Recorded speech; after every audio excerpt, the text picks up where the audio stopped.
the new Conservative Party, Mr. Frank Naea.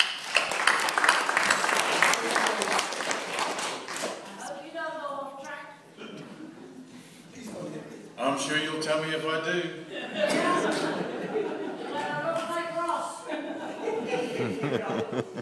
I don't look anything like Ross. In fact, I probably owe my introduction to Ross when he talked about that young man who died in Flatbush. I know that man very well. He was my first cousin, and I had the privilege of burying him. Communities are made up of people. You know, the answer to the question is he tangata, he tangata, he tangata. But the question is always what's valuable, and we've discovered from certain political parties what's valuable to them. Sometimes it's position and sometimes it's money, and what we have to decide as a country is what's valuable to you. So I appreciate the fact that the Mana guys at least get out on the street corner, stand there and wave their flags and stand up. Because I think it's time for the nation to do the same. This is my notes here. As you can tell, they look like scratch. But it's a sign. You know what the sign is? That New Zealand has realised that the people that we've trusted and looked to for all these years, they know bugger all. I spent 30 years working in communities, and you know what I've discovered? I think I know just as much as they do. They could probably write neater than me, but I know what are the issues of heart for a community. It's all about the people. You know, I used to, when I make speeches and I would go to weddings in particular, I'd say, you know, bald men, when they go bald in the front, it's because they're good thinkers. And when you go bald in the back, it's because you're a good lover. But if you go bald in the front and the back like me, it's because you just think you're a good lover. And I think we've got a lot of bald-headed fellows in Parliament. Not enough thinking and certainly not enough loving. They've forgotten the reason why they're there. Now we may be new and we may be light blue, but we just figured it was time that somebody has to stand up. I appreciate guys like John Winter has been standing up for a long time. And he's found a place to stand up. Appreciate the fact that Ross, you know, really come hell or high water for 20 years, you have been there. We're questioning now what the value of that was. But I think it's because the country has been questioning the same thing. Not just of National, but also of Labour.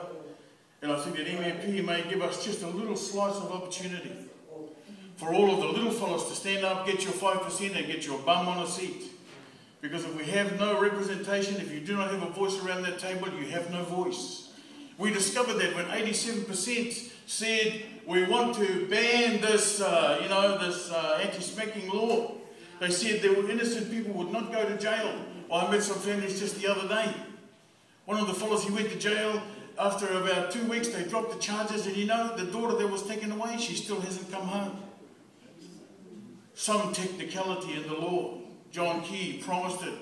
He said one day on television, he said, if anybody, just one person is affected by this law, I will repeal it. So they did the national referendum. 84% said the same thing. We still think you should get rid of this law. This law. It's about children's rights. What's this sound? You know what that sound is? You know that sound? There are some people in this room who know that sound. I know it. I'm half Samoan and half Māori. And I know that sound. But I also know the difference between that sound and other sounds. Smacked my children when they're growing up, and they're still with me today. 32 and 28 still live with me. Didn't smack them enough. You're doing something wrong.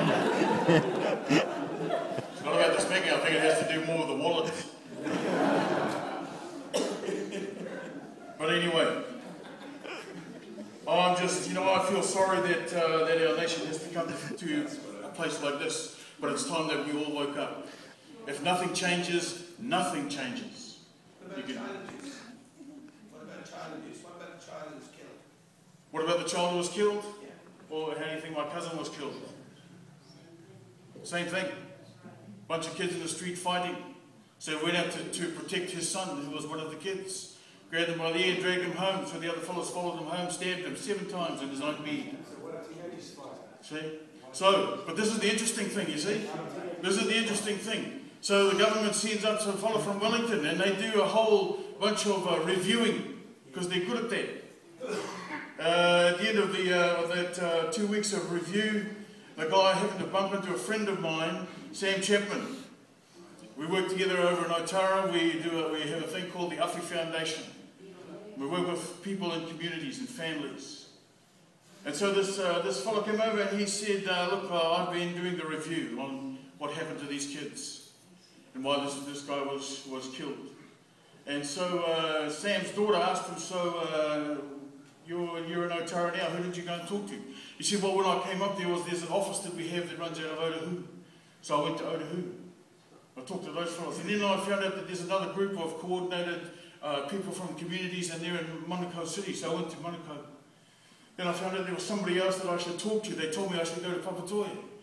And so Sam's daughter said to him, so this is the first time you ever came to Otara? And he said, oh, yes. She said, what's your job? He said, oh, well, I go home and I do a report and make a review on what should happen. She said, did you talk to anybody actually involved in the thing? And he said, well, no. She said, look, get in the car. You've got 2 hours. I'm going to at least show you what Otara looks like. And he said, oh, goody, I've been waiting to see one of those gang houses, you know, with the barbed wire and the broken glass. So she drove around, parked outside her house, looked fairly normal. And he said, oh, so where are the gang houses? And she said, well, that's one. She said, no, it can't be, because, you know, down in Wellington, we've got we had that slide presentation. Doesn't look anything like that. I think that's the biggest problem that we have, you see. That for all of our looking, nobody sees. For all of our listening, nobody hears. For all of our jumping up and down, 87%. You know what that means? That nearly 9 out of 10 people said no, but a group of fellows down there said, oh, maybe not. Maybe not. So they set the threshold for citizens-initiated referendum so blinking high, you try getting 300,000 signatures to change anything. And then you do, and you know what happens? They say, oh, we'll think about it. Now, I heard John Keys when he was on the debate the other night. You know what he said? He said, no, you don't understand, Phil. This is all about ideas. He said, the election is all about ideas, and whoever's got the best ideas wins. And I thought, well, you may be almost right there. Almost. Only problem is we're discovering that they're not your ideas. A community's got ideas of its own. If you look at them and say that you're the problem, then you know what you're going to get? More problem. But if you go there and you say, we're looking for answers and we believe that you have some, in the back of your mind, you talk to anybody that lives in this community or any of the other communities in Manukau East, and they don't just know the problems. They've got a fair idea what the answer is too. And you know what they need? Somebody to resource that. You don't need somebody to resource all their own ideas. I'm tired of governments coming up with their plan. And this is how we're going to help all those people with problems. They're the biggest problem that we have. And so you know what they do? They change it. They change it, they give it a different name, they call it a welfare something, and then they fund it. And you know what they do? This is how they keep control. They create another entity that has to monitor it. And as long as that control is always kept in Wellington, then the community goes down the toilet. He tangata, he tangata, he tangata. The answer is in the community. You know what we need? Less government. That's what we need. It's a thing called mutuality. We need as much government as is necessary and as little as possible. What we need is to be empowered. I love the fact that we have MMP, because at least I can get up and have a say. You're going to stand on a corner and wave your flags. Who passes from us coming in? I said, "Who? Look how many there are." It's only me and my girl here. Doesn't matter. Doesn't matter. You know what we're discovering is the Conservative Party? If it's only you and your girl, you go. You go. 52 candidates out in 63 electorates. We're new. We don't know much. Our notes look like scribble, but you know what? There are a few things on here that I guarantee we change. And the first thing that we have as our agenda is we want to go back and say to them, keep your word. If you said you're going to do it or not do it, keep your word. We need to repeal some things. We need to take it back to when the people said, because that's our authority. That's our voting system. That's our democracy. The good thing is we've had people like John who've been the champions. And I think that the nation basically is just hoha. We've had enough. It doesn't matter whether you call it blue or whether you call it red. We realise that it doesn't matter if you're being shafted, you're being shafted. Nobody cares what colour they're using. They had their chance, and the reason I believe, you can tell I'm a little bit upset, just a little bit. But I think it's because that's what's really underneath the heart of the nation, is just plain fed up. No more playing games. What we want is people who sit around the table, and I watched the debate from the fellows in Te Tai Tokoro. And I'm not all sold out on mana, but the thing that I like about him is that his politics has become very clever and very clear. And his concern, his priority is what? His people. So this is what I would say to mana and to Māori Party, because I'm half Māori, half Pacific Islander. If you want to lead all of us. Don't just lead your own fellas. A bunch of Pacific Islanders came here 50 years ago. Government said, we'll give you jobs, we'll give you income, we'll give you hope and faith and security for your kids. And you know what they got? They got nothing. They got nothing. They got nothing. And so, everyone that I talk to, you know what they're looking for? They're looking for Māori and mana to lead the way. But I tell you what, if you don't get your act together, a bunch of Pacific Islanders are going to stand up and do what you should do. Lead the nation. Don't just lead your iwi. That's not enough. New Zealand doesn't need an answer just for a bunch of tribal people. It needs an answer for the whole damn thing. So, let's believe for the next Māori or Pacific Island Prime Minister. You may be surprised. He could look like me. I think it's going to be called the Hoha Party. It's probably going to be called Hoha, and if Colin Craig, who's the leader of the Conservatives, find out I've spoken like this, I might get a little bit of a... But you know what? The reason I followed him is because he's a man of heart and principle. And I know that if I sit down with him, he will allow one thing in particular, that you can stand and vote your conscience. There's a bunch of things that we have in our policies that I don't agree with. But the good thing is, when we talk about it, he says, well, you stand where you need to stand. It's a huge loss in our parliament. We have lost conscience voting. You know, all the stuff that's been ramrodded through to us through all the different governments. You have all these people who have not stood. Taito Philip Field went to jail. You know why? Because they got some fella who said that he did a job and was paid low amount of money. He was a Thai guy, he was a Tyler. Did some work for him. So I went and talked to with the guys who were doing his case. And you know what it really boiled down to? The Supreme Court did a review. You know what their review was? I guess it just depends on what you call a koha. Sounds familiar, doesn't it? Māori Party went through exactly the same thing. Shafted him, 2 years in jail. So it's another reason why I'm a little bit angry.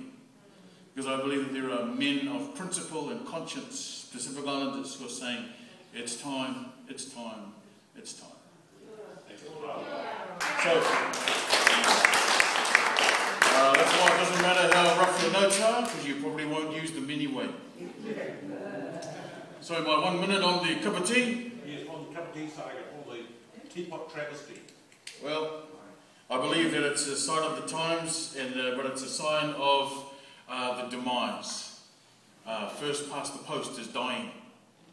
And those who continue to try and stitch it up and fix it up, they'll go the same way. So it used to be a time when they would do it and do a deal in the back room. Now they'll do it out in public and try and make it look all kosher. But it's the same thing. There are two major parties who are trying to sustain what has been an old history and tradition. But we all know it's the end. So when you smell that thing in the air, it's because something has died.